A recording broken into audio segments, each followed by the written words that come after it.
এই ভিডিওতে কথা বলবো কালকের ম্যাচটা আমাদের কেকেআর ভার্সেস এসআরএইচ মানে সানরাইজ হায়দ্রাবাদ ম্যাচটা নিয়ে, যেখানে কথা বলবো প্রথমেই আমাদের কেকেআরের প্লেইং ইলেভেনে কি কোনো চেঞ্জ হতে পারে বা সানরাইজ হায়দ্রাবাদের প্লেইং ইলেভেনে কি কোনো চেঞ্জ হতে পারে, এবং তার সাথে কথা বলবো কেকেআর হায়দ্রাবাদকে হারানোর জন্য কি প্ল্যানিং করা উচিত কেকেআরকে। এই তিনটে টপিক নিয়ে আমরা কথা বলবো এই ভিডিওতে। তো সবচেয়ে প্রথমে একজনেরই নাম আসছে, বৈভব অরোরা, যার জায়গায় কি সৌরভ দুবেকে খেলানো যেতে পারে, এই নিয়ে প্রথমে কথা বলবো। আর এই জন্য বৈভব অরোরার পেছনের পাস্টের অতীত আমাদেরকে দেখতে হবে, রেকর্ডটা বের করতে হবে যে তার রেকর্ডটা কেমন। তো দেখো, পাওয়ার প্লেতে বৈভব অরোরা মানে 1 থেকে 6 বার পর্যন্ত লেফট হ্যান্ডের ব্যাটসম্যানকে 29টা বল করেছে, 44 রান দিয়েছে, 5টা উইকেট নিয়েছে। যদি ইকোনমি রেট দেখি তাহলে 8.5-এর ইকোনমি রান রেটে সে রান দেয় এবং ডট বলের পার্সেন্টেজ 45% ডট বল দেয় যখন সে পাওয়ার প্লেতে লেফট হ্যান্ডেড ব্যাটসম্যানদেরকে বল করে। আর যখন সে রাইট হ্যান্ড ব্যাটসম্যানদেরকে বল করে তখন পুরোই সিনারিওটাই চেঞ্জ হয়ে যায়। তার কারণটা হচ্ছে রাইট হ্যান্ড ব্যাটসম্যানকে পাওয়ার প্লেতে 107টা বল করেছে, যেখানে সে 168 রান দিয়েছে আর কেবল 3টে উইকেট নিয়েছে। আর যদি ইকোনমি দেখো তাহলে অলমোস্ট 9.4 প্লাস ইকোনমির। আর যদি ওভারঅল দেখো মানে পাওয়ার প্লেতে মিডল ওভারে ডেথ ওভারে যেখানে ইচ্ছে সেখানে বল করেছে, তাহলে বৈভব অরোরা এখনো পর্যন্ত 50টা বল করেছে লেফট হ্যান্ড ব্যাটসম্যানকে, যেখানে তোমার 79 রান দিয়েছে এবং 6টা উইকেট নিয়েছে। আর রাইট হ্যান্ড ব্যাটসম্যানকে 122টা বল করেছে, যেখানে সে 195 রান দিয়েছে আর কেবল 4টে উইকেট নিয়েছে।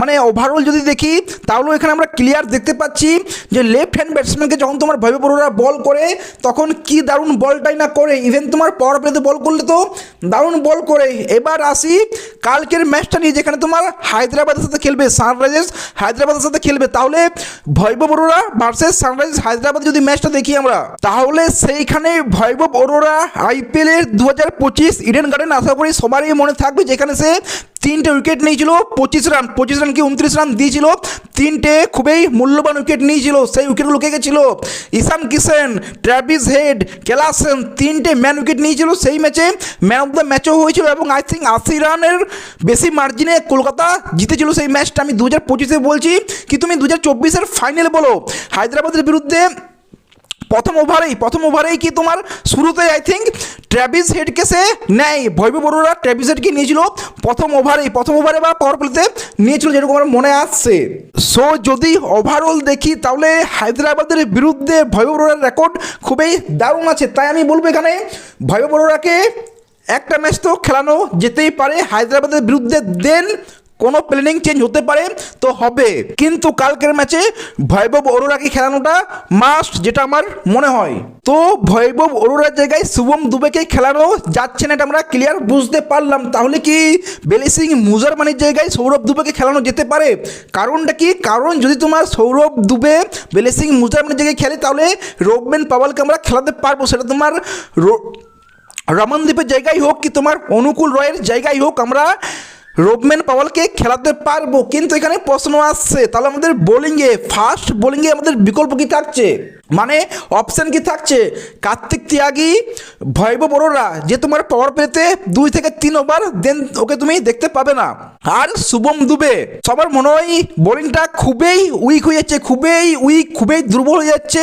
তাই আমার মনে হয় না, এই অপশানটাও ঠিক হবে না। অ্যাটলিস্ট কালকের ম্যাচটা দেখলে, পরের ম্যাচের কথা আলাদা ব্যাপার, কিন্তু কালকের ম্যাচে আমার মনে হয় বেলিসিং মুজারমানিকে খেলানোটা মাস্ট। আর এইখানে আমি যদি আমার পার্সোনাল মতামত দিই তো ভাই না, প্রথম ম্যাচে যে প্লেইং ইলেভেনটা ছিল সেটা বেস্ট কিনা সেটা আমি জানি না, কিন্তু যখন তুমি বিশ্বাস করেছো ওই 12 জনের উপর, তখন আরেকবার চান্স দেওয়া উচিত, কাউকে চেঞ্জ করা উচিত না, যেটা আমার পার্সোনালি মনে হয়। তুমি চেন্নাই সুপার কিংসকে দেখো কি তুমি যে টিমকে দেখবে, মুম্বাই ইন্ডিয়ান্সকে দেখো, ওরা প্লেইং 12-এ চেঞ্জ করে না এত তাড়াতাড়ি। তাই আমার মনে হয় চেঞ্জ করা উচিত না। এইবার যদি আমরা সানরাইজার্স হায়দ্রাবাদের প্লেইং 11 কথা বলি, তাহলে এখানে তোমার ঈশান মালিঙ্গা বা ডেভিড পেন, এই দুজনের মধ্যে একজনের জায়গায় তুমি লিভিংস্টনকে খেলাতেই পারো, কিন্তু আমি বলবো যদি খেলাও তাহলে হয়তো বোলিংটা খুবই একটু দুর্বল হয়ে যাচ্ছে তোমার হায়দ্রাবাদের জন্য। তাই আমার মনে হয় বেটার অপশন হবে ব্র্যান্ডন কাসকে তো নাম আই থিঙ্ক, হ্যাঁ ব্র্যান্ডন কাসকে তুমি খেলাও। যদিও আমার মনে হয় একটা ম্যাচের পরেই চেঞ্জ করা উচিত না, কিন্তু এটা তোমার হায়দ্রাবাদের উপরেই পুরোপুরি ডিপেন্ড করছে ওরা কি চায়। আমি কলকাতাটা বললাম কারণ কলকাতাটাকে আমাদের টিম, তাই।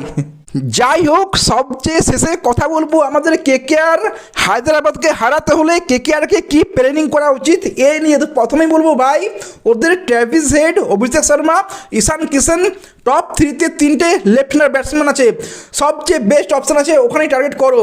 3 ওভার পাওয়ার প্লেতেই বৈভব অরোরা এবং 3 ওভার সুনীল নারায়ণ। হ্যাঁ, আমি সুনীল নারায়ণকে আমি বলছি 3 ওভার, আমার দেখার দরকার নেই মিডিল ওভারে কে বল করছে, কারণ মিডিল ওভারে ক্লাসেন ছাড়া সেরকম কোনো ব্যাটসম্যান নেই যে তোমার একাই ম্যাচটা ঘুরিয়ে দিতে পারবে, মানে 250 করে দেবে, সেরকম কোনো ব্যাটসম্যান তোমার মিডিল ওভারে নেই ক্লাসেনকে বাদ দিলে।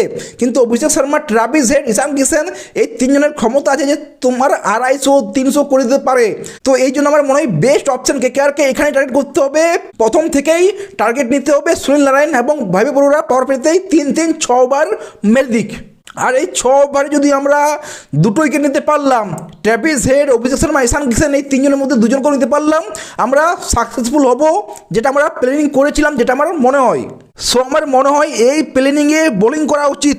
এবং যদি ব্যাটিংয়ে দেখি তাহলে হায়দ্রাবাদের বোলিং লাইন আপটা খুবই উইক।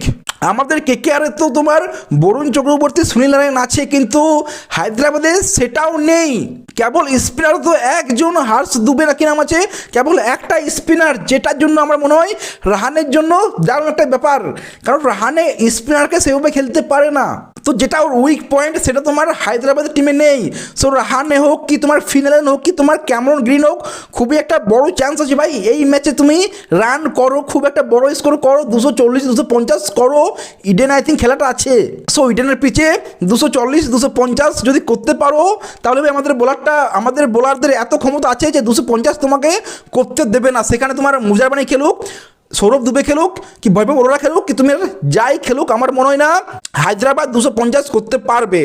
আর আমার তো মনে হয় ট্রেভিস হেড, অভিষেক শর্মার এদের ফর্ম দেখলে আমার মনে হয় কেকেআর তো ইজিলি 1 সাইডেড জিতছে, যেটা আমার পার্সোনালি মনে হয় যে কোনো চান্সে নেই হায়দ্রাবাদ এখানে জিতছে কালকের ম্যাচটা।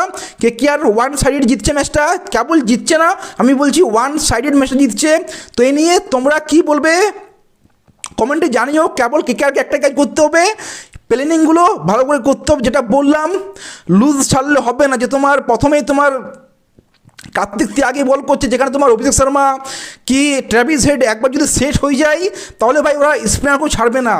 তো আমার মনে হয় প্রথম থেকেই কেকেআরকে টার্গেট করা উচিত, তো এই টপ 3কে, হায়দ্রাবাদের টপ 3কে প্রথম থেকে টার্গেট করা উচিত, যেটা আমার মনে হয়। তো এই নিয়ে তোমরা কী বলবে কমেন্টে জানাও। ভিডিওটা ভালো লাগলে লাইক, শেয়ার, সাবস্ক্রাইব করে দিও। দেখা হচ্ছে পরে দিবে। Take care, see you.